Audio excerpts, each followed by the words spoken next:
Hola mis amigos, bienvenidos a su programa Desmintiendo la Verdad. Como ustedes saben, mi nombre es Sebastián Espinosa y el día de hoy vamos a tocar un tema muy interesante con respecto a las 10 plagas que se dieron en Egipto. Anteriormente hablamos sobre Moisés, pero no sabíamos cuál era el significado oculto que tenía cada una de estas. Así que si tienes curiosidad sobre este tema, quédate, que empezamos.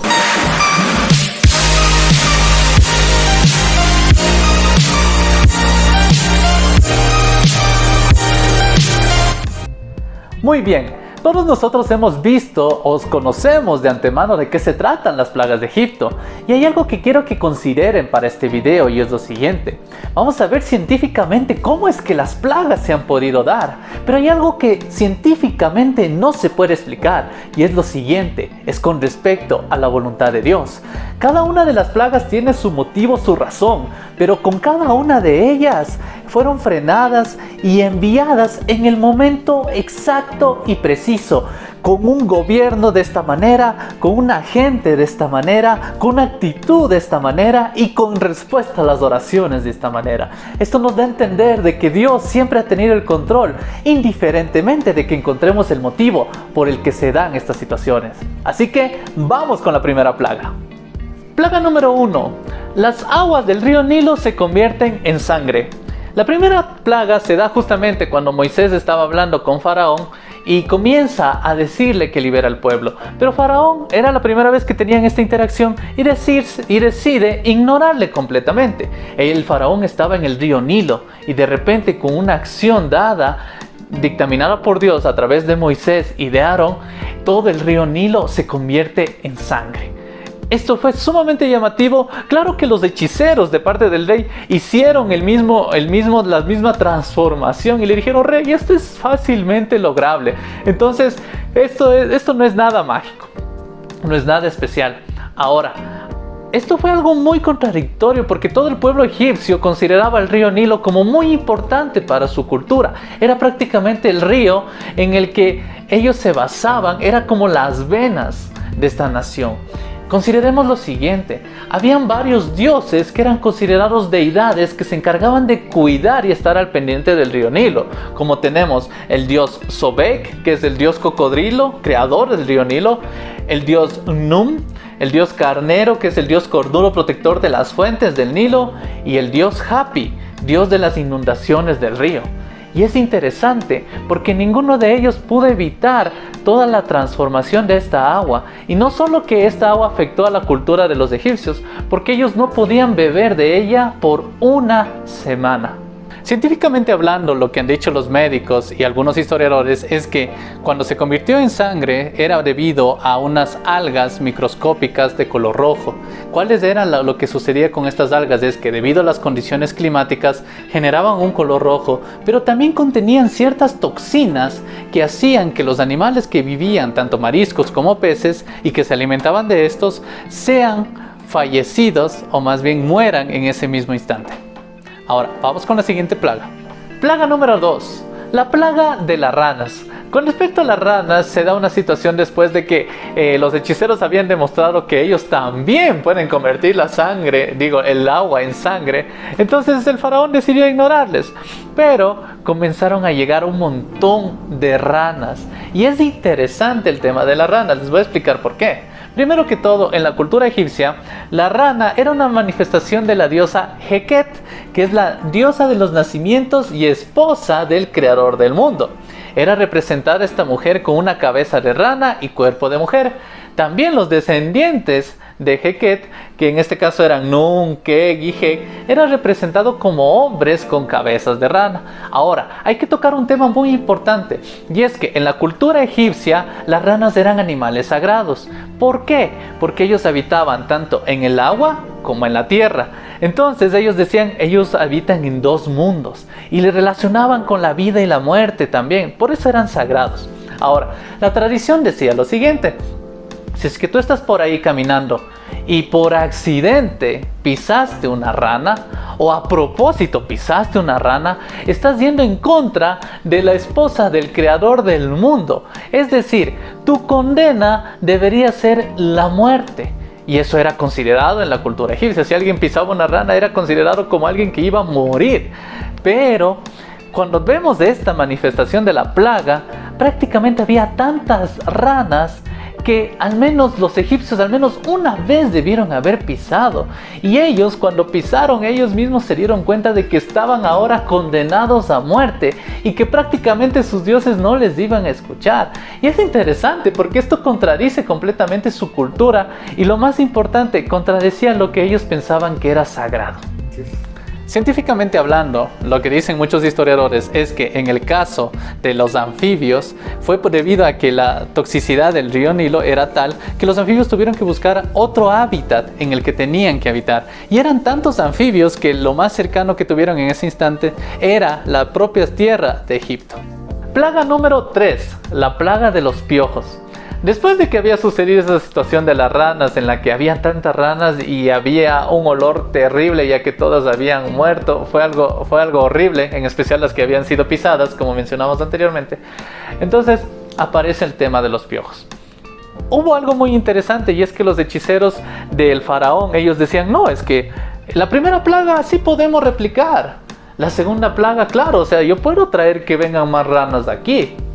Pero en el caso de los piojos, ellos no pudieron hacer nada. Ellos dijeron, esto es tan fuerte que nos ha tocado la mano de Dios. Así llegaron a decir los hechiceros del faraón. Y esto es muy interesante porque en realidad llegaron a un punto en que ellos ya no podían acercarse ni siquiera a sus propios dioses. ¿Y a qué es lo que me refiero? Verán. Lo que sucede es lo siguiente: en el pueblo egipcio, para acercarse a los dioses, ellos tenían que estar limpios, tenían que estar sin ningún tipo de plaga, sin ningún tipo de piojo.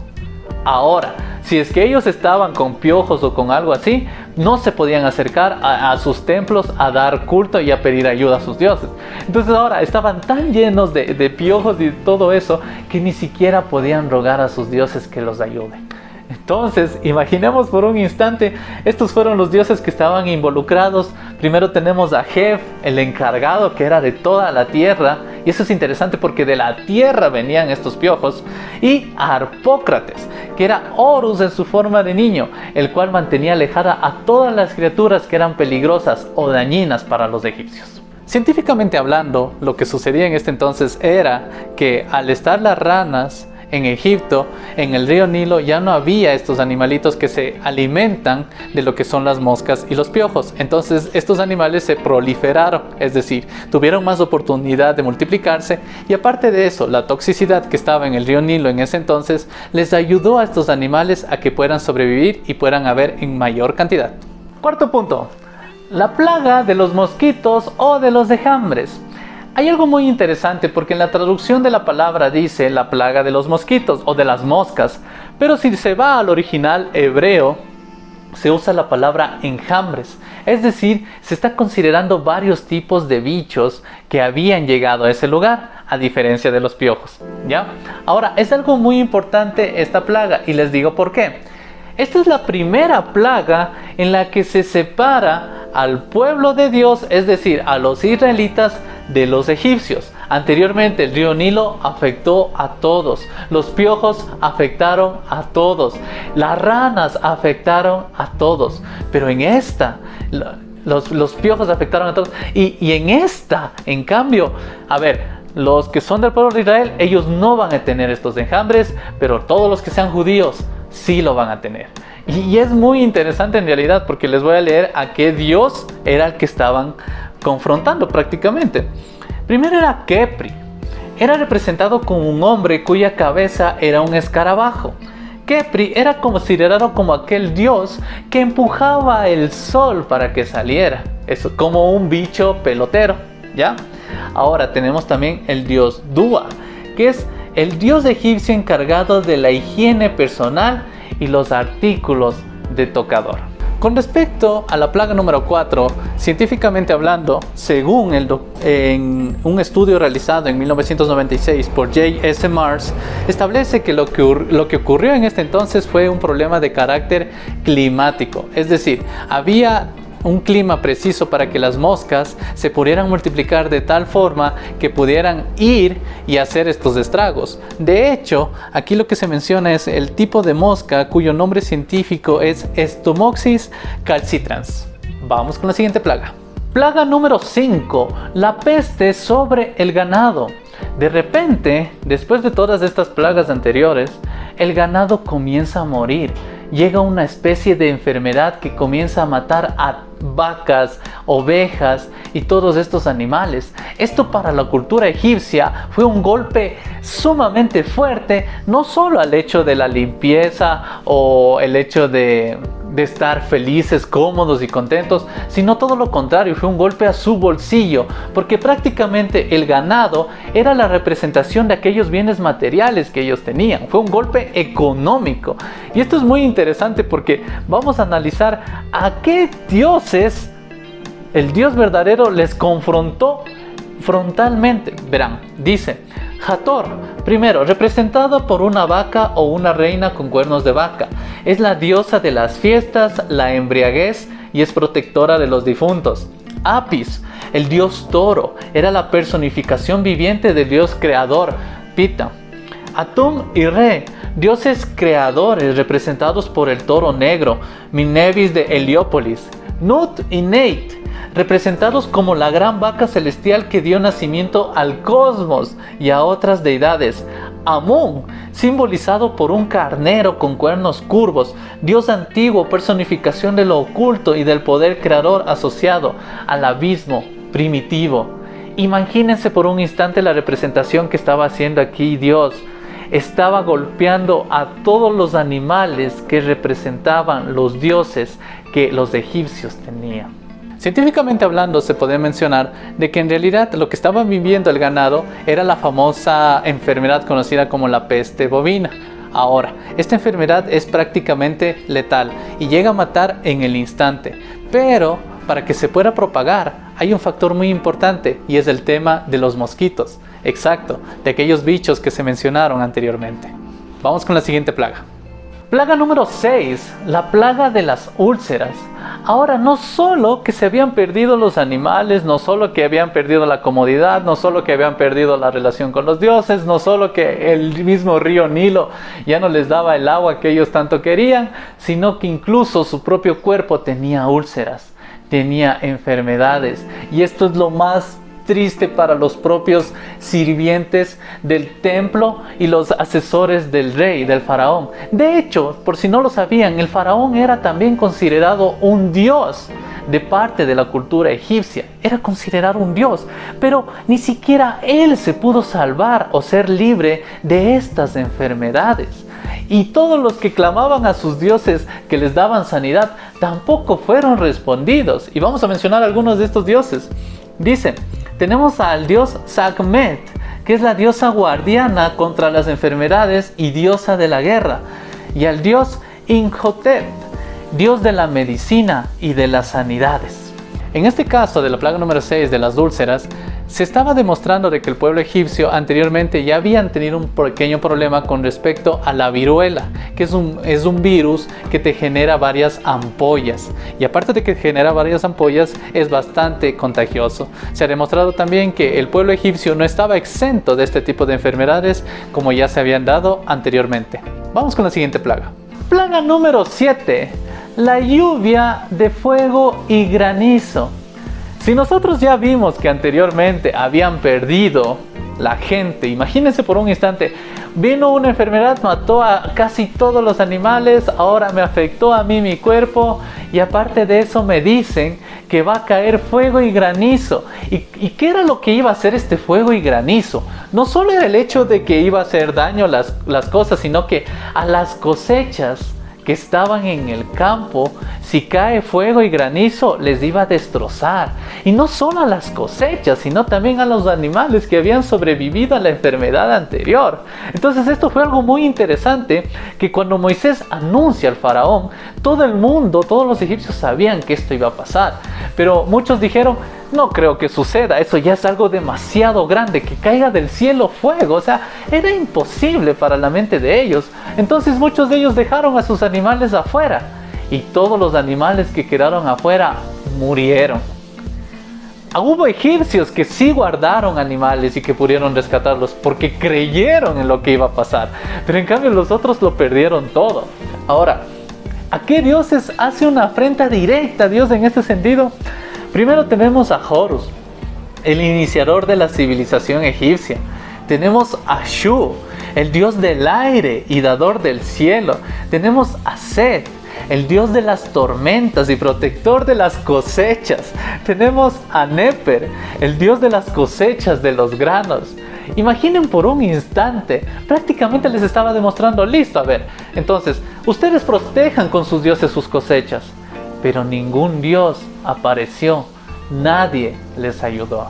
En este caso específico, con respecto a este caso, séptima plaga, científicamente hablando, se ha demostrado lo siguiente, o se encontró más bien lo siguiente. Hay unos registros geológicos que demuestran de que hace 3500 años el volcán Santorini produjo una fuerte erupción que está especialmente cercana a la isla de Creta. Esto podría explicar esta plaga, ya que la ceniza volcánica pudo haberse unido con una fuerte tormenta eléctrica que perjudicó al pueblo egipcio. Según la climatóloga Nadine von Blum, esta combinación dio lugar a esa posible tormenta constituida de fuego y granizo. Así lo aseguró en el diario científico The Telegraph. Vamos con la siguiente plaga. Plaga número 8, la plaga de las langostas. Después de que el pueblo egipcio había perdido prácticamente el ganado por una enfermedad, había perdido las cosechas por el granizo y el fuego que había caído, lo único que les quedaba a muchos de ellos era las semillas. Las pequeñas semillas y unos pequeños retoños, que eran los únicos que habían sobrevivido. Entonces les dicen, va a venir otra plaga más. Y es tenaz, porque todas las plagas no es que fueron simplemente por el hecho de que Dios se encaprichó en contra de los egipcios. Para nada. Moisés siempre se acercaba al faraón y le decía, libera a mi pueblo, que no quiero. Libera a mi pueblo, va a pasar esto, no quiero, no quiero y no quiero. En este punto de la historia, cuando ya van a venir las langostas, llega a decir el rey, el faraón, les dice, no, que se vayan solo los hombres, los demás se quedan. Decían, no. De hecho, llegó al punto de cerrarse tanto faraón, que sus propios siervos, los propios hechiceros, le decían, faraón, por favor, ¿hasta cuándo vamos a estar esperando que siga destrozándolo todo? Y literalmente llegaron las langostas y se comieron las pocas plantitas que había. Prácticamente una destrucción. Y no solo las plantas, sino también las semillas.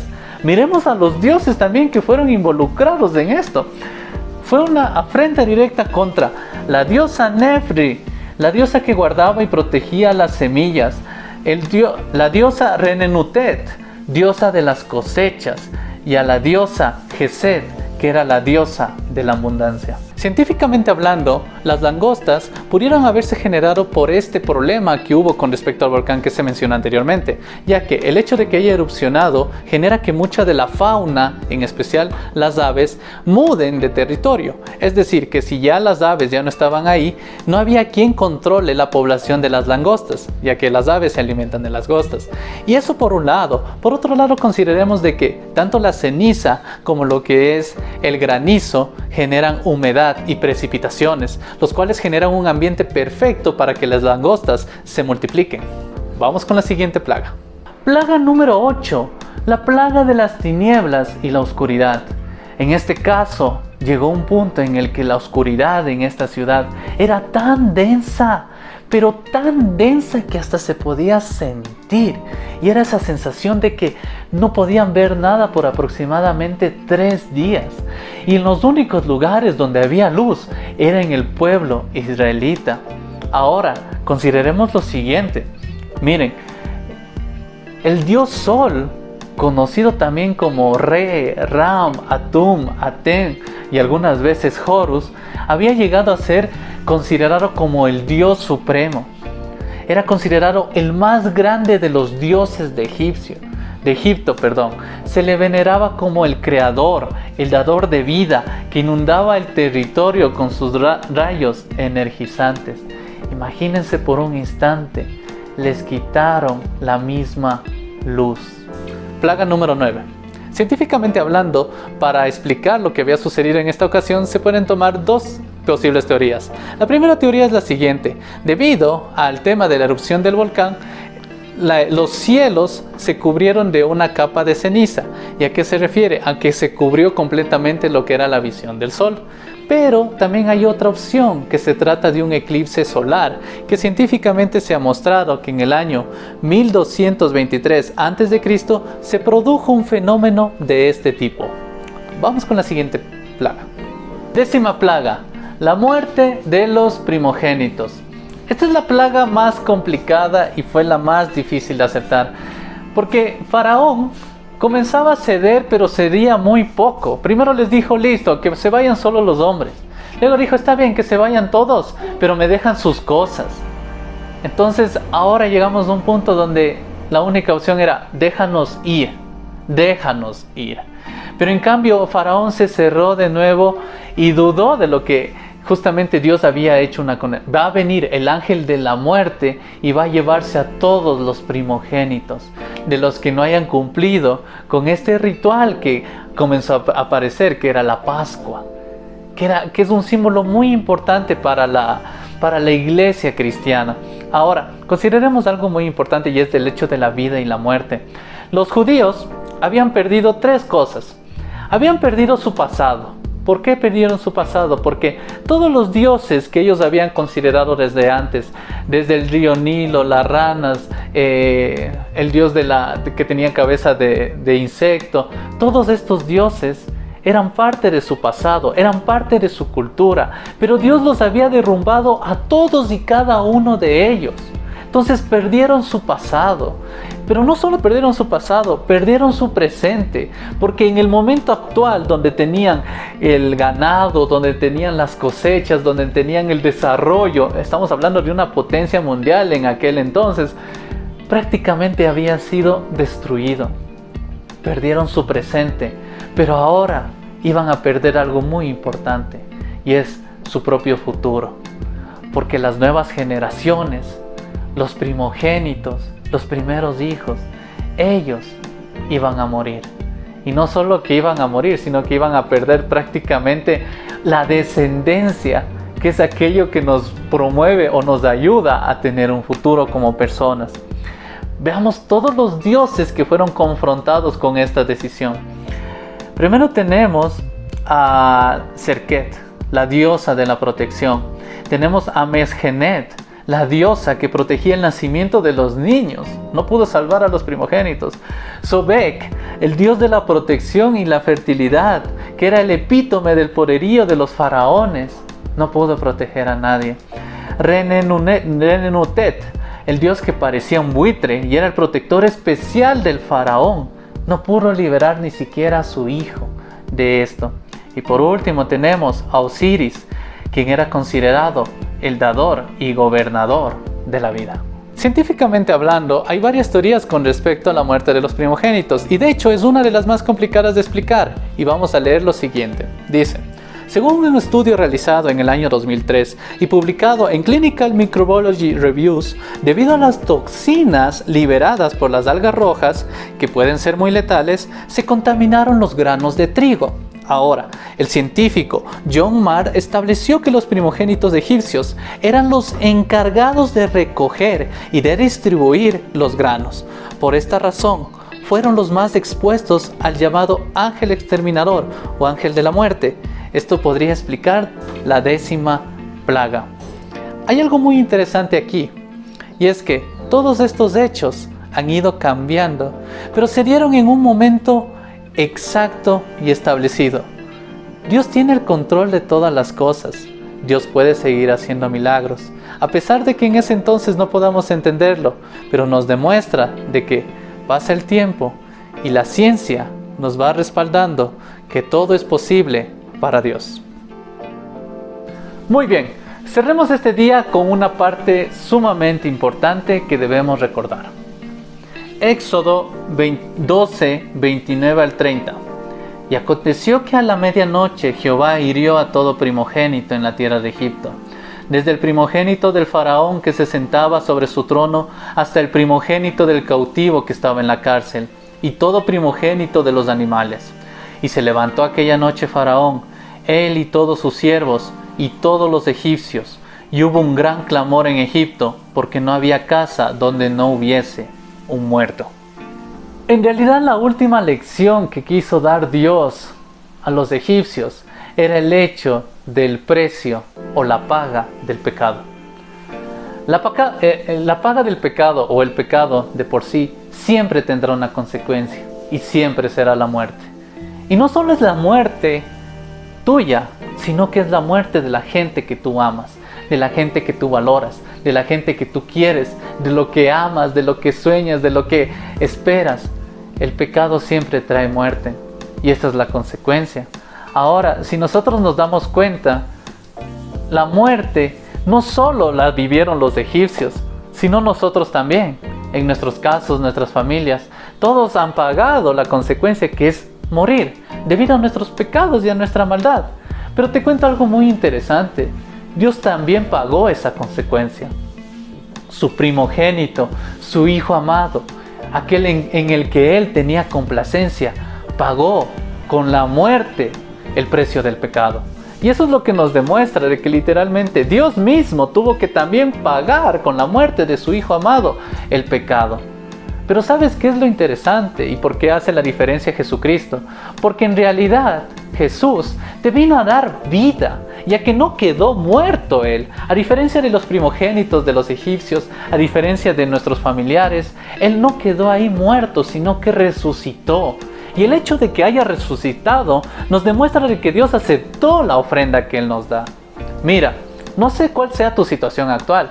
No sé qué dioses o ídolos Dios está derribando en tu vida. Está demostrándote que en realidad no son tan confiables como tú pensabas. O también te está mostrando de que en realidad ni siquiera están ahí cuando tú los necesitas.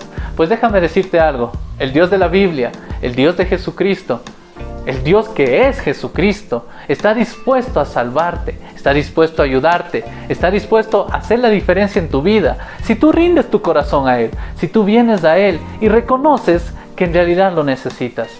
Anhelo que no termines como Egipto. Anhelo que tu vida sí pueda arrepentirse antes de que lleguen las consecuencias. Muy bien. Si te gustó el video, no te olvides darle like, suscribirte y compartirlo con las personas que creas que puedan aprender algo nuevo. Si tienes algún amigo que, por ejemplo, está pasando por situaciones complicadas y dice, parece que a mí Dios me está castigando peor que Egipto, pues bien, pásale este video. Dile, puede ser que Dios te está llamando la atención, puede ser que Él quiere que veas algo o que veas qué tan falibles son tus ídolos, ¿no crees? Pues bien, ahora no te olvides también seguirnos en nuestras redes sociales, que seguimos subiendo contenido, estamos subiendo varias historias para que puedas aprender también algo nuevo en la semana. Y no lo olvides, nosotros somos Desmintiendo la Verdad. Nos vemos la siguiente. ¡Chao!